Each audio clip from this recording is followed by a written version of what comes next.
आज अपन क्या करेंगे, एक चैलेंज एक्सेप्ट करेंगे। क्या चैलेंज है? ये क्या 2023 क्वांट बेस्ड पजल टॉपिक में से एक पजल है, राइट।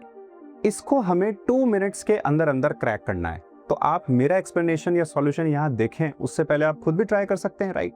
तो इसका डिटेल्ड एक्सप्लेनेशन वीडियो जो है उसका लिंक रिलेटेड वीडियो सेक्शन में अटैच्ड है, आप उसको चेक कर सकते हो। करें 2 मिनट में, करते हैं। D1 sold 13 inverter. If this is P, this is 13 minus P.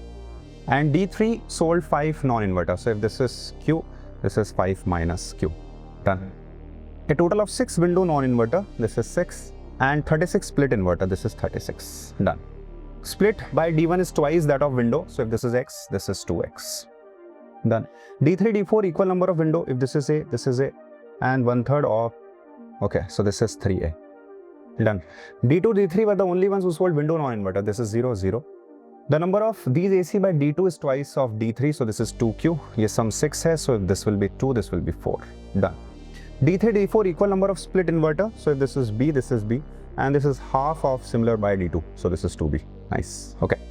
अब यहाँ आते हैं। टोटल इन्वर्टर का 20% जो है वो है हमारा window, so 80% will be split. So 4/5 of total is 36. So total हो गया 45 minus 36 9 15, और ये टोटल का 25% है, यानी टोटल हो जाएगा 60. 60 minus 15 is 45. ये 9 हो गया आपका।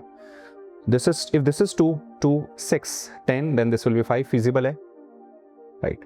3 3 9 15 हो गया 0, not feasible, यानी इसकी वैल्यू भी मिल गई। 2 2 6, this is 5, so this will be 10, this will be 5, so this will be 8. 36 minus 8, 28, divide by 4, 7. 7 7 14, 6 4 2 2 2 0 2. Done. And this is 3. Done. How much time did you take in filling this table? Drop it in the comment section.